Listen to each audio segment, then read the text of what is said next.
Estamos de vuelta, estimados amigos televidentes. Ya nos acompaña en estos instantes el coronel Mario Pazmiño. Él es experto en seguridad y también ha sido ex jefe de inteligencia de las Fuerzas Armadas. Muchísimas gracias, coronel, por conversar siempre con Noticias Soromar. El caso de los 4 menores de las Malvinas, que está en manos de la justicia y que está en un proceso de investigación y hasta este momento responsabiliza presuntamente a 16 miembros de las Fuerzas Armadas. ¿Cuánto repercute o compromete a las Fuerzas Armadas como institución? Bienvenido. Muy buenos días, un cordial saludo para los televidentes y radioescuchas de preciosa medio de comunicación. Aprovecho para desearles un venturoso y bendecido año 2025. De la misma manera para usted, coronel. Con relación a la pregunta que usted me formula, creo que haciendo un análisis objetivo, lo que estoy observando es que existe básicamente un populismo penal y una acción de fiscalía que no se orienta a las evidencias concretas y encontradas. Primero, ¿por qué digo esto? Antes de dar un criterio de la afectación o no afectación a Fuerzas Armadas. Porque inicialmente se habla de una desaparición forzada, de acuerdo a lo que dice el artículo 84 de la Constitución, claro. del COIP. Pero el momento que aparecen los cuerpos, el fiscal debía haber reformulado los cargos y no lo ha hecho. Por lo tanto, el proceso en sí está mal orientado y mal dirigido. O sea, ya no debería ser una desaparición forzada. No, porque el momento que desaparición forzada se destruye automáticamente ese tipo de delito. El momento que los 4 menores son identificados por un morador de la parroquia de Taura y además de eso, pues son localizados, porque se facilita un celular para que se den la localización en GPS de donde se encontraban. Ese momento, lo que es desaparición forzada, se destruye completamente, porque para que exista desaparición forzada no se puede localizar a las personas, ni tampoco el lugar. Y en este caso, los 2 atenuantes, pues, están claramente identificados. Por lo tanto, desaparición forzada no existe. Reformulación de cargos debía de haberse hecho por parte del fiscal, porque se aparecen 4 cadáveres de los menores de edad, que aprovecho para indicar que es lamentable esta situación y expreso mis condolencias a los familiares. Pero el momento que aparece, debía el fiscal reformular los cargos para comenzar un proceso investigativo en base a esa aparición de esos cuerpos, porque hasta el momento no existe evidencia concreta de la participación de esos 16 militares que los relacione directamente con los cuerpos encontrados. No hay evidencia. Ya, coronel. No tiene esa situación. Ya, perfecto, estamos de acuerdo en eso. Y si ya se hace o se plantea esa reformulación de cargo que usted sostiene, ¿deberían de seguir siendo los posibles responsables los 16 miembros de las Fuerzas Armadas? No, porque es otra cosa completamente diferente. A ellos les acusan de que ellos generaron una desaparición forzada. No les están acusando de que ellos fueron los que asesinaron a esas personas. Y para que se demuestre que hubo ese asesinato, tiene que iniciarse una investigación.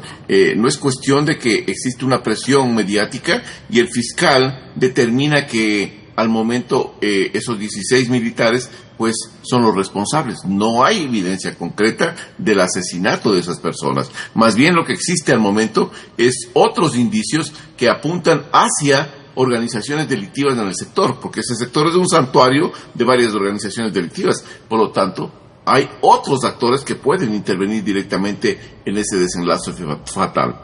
Esa es la primera parte. La segunda parte, ¿por qué está mal planteado por parte de Fiscalía? Parece que Fiscalía no tiene la experticia en el caso, porque deja un sinnúmero de errores. Siguiente error: fiscal no determina con exactitud los niveles de participación individualizando a cada uno de los 16 miembros que están detenidos. ¿Qué quiero decir con esto? Hay un principio jurídico que es el de individualizar a los diferentes elementos en su participación directa dentro de ese delito. ¿Qué quiero decir con esto? ¿Cuáles son los autores intelectuales? autores principales, secundarios, cuáles son cómplices, cuáles son encubridores. No pueden ser los 16 los autores, no pueden ser los 16 los encubridores.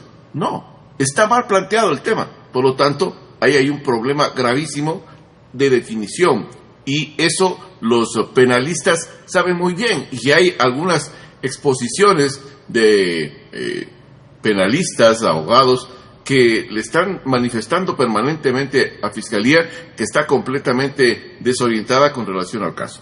Segundo elemento, tercer elemento importante. No se presentan elementos de cargo y de descargo. Fiscalía tenía que presentar documentos de cargo y de descargo, tanto para los implicados también como las víctimas, pero no se presenta ninguno de ellos. Sumamente extraño. Quinto elemento. Cuarto, perdón. Se habla de que es necesario la prisión preventiva porque el fiscal considera que tiene que ser así. Para que exista una prisión preventiva tienen que haber dos motivaciones. La primera es que exista la posibilidad de fuga de los implicados en ese caso. Y no se ha dado eso. Y hay que recordar al fiscal que las 16 personas, los 16 militares de la Fuerza Aérea, el momento que comenzó la investigación, fueron puestos bajo custodia de la Fuerza Aérea Ecuatoriana en la base de Taura. Y no tenían ningún tipo de salida, estaban bajo control, estaban bajo un resguardo militar. Segundo elemento, para declarar en este caso, una prisión preventiva. Ya, pero estaban en custodia, sí, en efecto, pero había una especie de presunción, una especie de rasgo, que había un encubrimiento por parte de las autoridades, inclusive hasta de las Fuerzas Armadas, para los 16 posibles involucrados. Yo no creo eso, porque fíjese, si hubiera un encubrimiento no se hubieran dado las facilidades desde el primer instante. Porque el momento que Fiscalía comenzó a hacer las investigaciones, Fuerzas Armadas y la Fuerza Aérea Ecuatoriana salió inmediatamente a decir que estaban prestos a colaborar en todo lo que sea. A tal punto que cuando se pidió que vayan a dar las declaraciones, los 16 fueron a rendir declaraciones. Cuando se les pidió que faciliten los celulares para determinar ciertas conexiones, entregaron todos los celulares. Cuando se fue a recoger las bitácoras de la Fuerza Aérea en la prevención de las entradas, salidas, entregaron toda la información. O sea, no hubo en ningún momento ningún tipo de ocultamiento de información. Pero el otro elemento que me refiero yo es que estas personas, de acuerdo a lo que determina las causales para una prisión preventiva, estas personas pueden afectar directa o indirectamente al obstaculizar al proceso, y más bien lo que hicieron es colaborar con el proceso. Entonces es una medida extrema realizada ante una presión mediática social y también por un populismo penal, que no es otra cosa que un populismo político que se mezcla con el tema de un caso tan grave y lamentable. No estoy diciendo que esos militares no deban ser investigados y sancionados. No digo eso. Digo que tiene que esclarecerse todo este proceso para determinar los verdaderos responsables. Claro, perfecto. Ahora, usted mencionó dos cosas que son sumamente importantes: populismo penal y una presión mediática social. Estos dos elementos, ¿cuánto pone en riesgo la presencia de los militares en las calles o la salida de los militares en las calles? Eso es grave porque se está tratando de generar en la opinión pública la idea errada, por supuesto, de algunos actores políticos que necesitan eso para generar conmoción social. Se está creando en la idea o en el ideario social el pensamiento de que existe una fuerza represiva. Y me regreso yo históricamente a lo que decía el famoso Foro de Sao Paulo en su 8ª conferencia, que decía que para poder instaurar un proceso revolucionario en un país es necesario prioritariamente desgastar la imagen de las instituciones de control, en este caso Fuerzas Armadas. ¿Cómo hacerlo? Generando en la sociedad la idea de que es una fuerza represiva. Lamentablemente eso es lo que está pasando, porque al generar esta idea en la población, lo que le están diciendo es que necesitan sacar a los militares de las calles. Claro. Ok, retiramos a los militares de las calles. ¿Qué ganamos, señores? ¿Ganamos más tranquilidad o ganamos un desbordamiento de inseguridad que colapse al país y que genere lo que ya dijo un semanario londinense, The Economist, ser un narcoestado, o peor aún, caminar a ser un estado fallido? Eso queremos para nuestro país. No estoy diciendo que se justifique esta situación, no. Estoy manifestando que se juzgue, estoy manifestando que se investigue, pero con transparencia, señores, con transparencia, porque no es justo que se trate de mancillar la honra de toda una institución por ciertos elementos que cometieron un mal procedimiento. Es como que yo me refiriera a que existen 4 o 5 señores periodistas que emiten criterios y algunos de ellos trabajan para el crimen organizado y que todos los periodistas son parte del crimen organizado. Eso no es correcto. Son 2, 3, 4 elementos que tienen sus desviaciones en el tema de este comportamiento con relación al crimen organizado. Pero eso no podemos generalizar a todos. Exactamente para sacar. Pero también hay que hacer un análisis, coronel. ¿Los militares están preparados para participar en una guerra interna como la que estamos viviendo o están netamente preparados para participar en guerras convencionales? ¿O deben de ser optimizados como recurso personal para que estén ubicados en lugares estratégicos como en puertos, aeropuertos, en fronteras, etcétera? A ver, Fuerzas Armadas desde varias décadas atrás tiene una parte de su formación en lo que es defensa interna. Defensa interna son procedimientos de combate, de apoyo a la Policía Nacional cuando esta fuerza es desbordada o está contaminada. Cuando la Policía Nacional está desbordada, el Estado pide a las Fuerzas Armadas que vengan a colaborar directamente con esa institución. Y lo que estamos viviendo es el caso, por ejemplo. Es el caso. Hay un desbordamiento del crimen organizado sobre la Policía Nacional. O sea, la Policía Nacional sola no puede controlar el desbordamiento del crimen organizado. Esa es la primera parte. La segunda parte, ese entrenamiento en defensa interna le capacita para operar tranquilamente en un conflicto armado interno y en un conflicto armado externo. Eso no es ningún problema para Fuerzas Armadas. El otro elemento que es importante también analizarlo es que 2 días atrás estaba revisando, como parte de las investigaciones de este caso, un pronunciamiento del señor de la ALDU, Juan de Dios Parra, porque hay algunas organizaciones de derechos humanos de la sociedad que han dicho que tienen que ponerles a los militares a estudiar derechos humanos. Les voy a pasar este informe en el cual el señor representante de la Organización de Derechos Humanos a nivel latinoamericano manifiesta que el ejército ecuatoriano es el único ejército a nivel mundial que ha hecho una capacitación en derechos humanos de todos su personal. Eso lo hicimos hace varios años atrás, en la época de Mijael Gallardo, que él pidió que todos los militares reciban una capacitación por esos mismos señores de derechos humanos. Entonces, no pueden decir que es una fuerza represiva o es una fuerza que no conoce los derechos humanos. Es una fuerza que está directamente vinculada a todos esos procesos.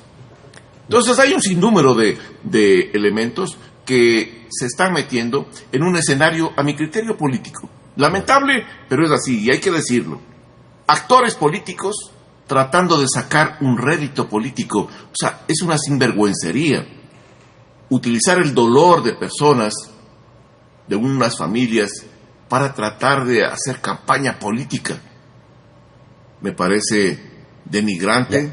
Perfecto. desagradable. Ahora, coronel, una jueza obligó al ministro de Defensas a pedir disculpas públicas. Lo hizo en una cadena nacional, pero más se sintió que fue como un contenido amenazante. Entonces le pregunto, esta intervención del ministro de Defensa quizás buscó intimidar a esta jueza y pudiera provocar un ataque al debido proceso. Creo que no. Yo creo que el ministro de Defensa, por primera vez veo que sale a defender a la institución militar. Y el ministro de Defensa lo que está diciendo claramente es lo que le pidieron que haga. Vaya y pues presente unas disculpas públicas. Presentó las disculpas públicas. Y posteriormente a esto, pues dio su criterio, a mi manera de pensar, sobre la mala actuación al criterio del ministro de lo que es la decisión judicial, indicando que se trata por todos los mecanismos de mancillar la honra, no de las 16 personas, sino de Fuerzas Armadas. Y creo, con la explicación que he venido haciendo, que ese tipo de acciones lo único que hace es generar un malestar en la población, porque gran parte de la población, recordemos que cerca del 92% de la población tiene un altísimo concepto de las Fuerzas Armadas y tiene la aprobación de las Fuerzas Armadas, más que la misma Iglesia en algunos tiempos. Entonces, creo que ahí el ministro pues expresó lo que él considera y lo que es el sentir de una institución. Aprovechando, coronel, su presencia, que usted es un reconocido y notable experto en seguridad y también fue parte del servicio de inteligencia en la institución militar, le consulto, ¿usted cree que está funcionando o no el Plan Fénix? A mi criterio, el Plan Fénix no funciona. Primero, dudo yo mucho de que exista un Plan Fénix. Y digo que no funciona porque en un plan todos los elementos que componen ese plan, todas las instituciones que componen el plan, tienen necesariamente que trabajar articuladamente para dar soluciones a problemas reales. En este caso no pasa así. Y quiero referirme a un punto especial. Yo recuerdo que el presidente de la República, antes de entrar a Durán, haciendo una fanfarria de que iban a controlar el cantón de Durán por la excesiva cantidad de delincuencia existente, antes de entrar hizo una declaración que los medios de comunicación no le han puesto mucha atención. Y es la siguiente. Dijo que desde ese día tanto la institución policial va a trabajar por un lado y el comando conjunto con las Fuerzas Armadas por otro lado. Es la peor equivocación que puede haber cometido en la conducción político-estratégica el presidente de la República al dividir el mando de un conflicto armado interno. Claro. Porque cada uno hace lo que cree por un lado y por otro lado, sin una coordinación. Por eso es que recuerden ustedes, ¿quién es la persona que salió públicamente, dispuesto por el presidente de la República de acuerdo a la norma constitucional? ¿Quién es la persona que salió a comunicar al pueblo ecuatoriano de que el presidente había decretado o establecido un conflicto armado interno? Es el jefe del comando conjunto. Al lado, ¿quién estaban? Estaba el secretario de la Administración Pública, la ministra del Interior, estaba el ministro de Defensa y la máxima autoridad para la conducción estratégica de ese conflicto armado es el jefe del comando conjunto. Al lado estaban los comandantes de fuerza y el comandante de la Policía Nacional. Entonces, mal hacen en cada una de las instituciones actuar por separado. Ahí comienza el primer gran problema de conducción que tiene, pues, este conflicto armado. Se pudiera debilitar este esfuerzo. Finalmente, coronel, no sé si usted ha revisado las propuestas de los candidatos presidenciales, sobre todo en materia de seguridad. ¿Qué cree que les hace falta incorporar en estas propuestas que son necesarias, importantes, para que se pongan en práctica como política nacional o como política de Estado para este combate a la delincuencia, de la narcodelincuencia en el país? Primero, creo que los diferentes candidatos tienen que empaparse bien de lo que pasa en el país. ¿Y por qué digo esto? Aunque resulte un poco gracioso. Porque para hacer una propuesta se parte de un diagnóstico situacional. Claro. Y ese diagnóstico situacional tiene que ser real, no ficticio, no lo que el candidato cree, no. En base a cosas reales se plantean también políticas públicas de largo plazo. Y esas políticas públicas tienen a su vez planes, programas, proyectos. Tienen también metas, objetivos que tienen que ser cumplidos. Y dentro de eso se desprende acciones político-estratégicas que tienen necesariamente que darse para que puedan solucionar los problemas. La mayoría es retórica. No hay cosas concretas, no hay puntos concretos de cómo hacerlo. Mi querido coronel Mario Pazmiño, como siempre, muy gentil, muy amable por conversar con Noticias Oromar, un experto en seguridad y también ex jefe de inteligencia militar, ha conversado con Noticias Oromar. A nuestra siguiente y corta pausa publicitaria regresamos con más información.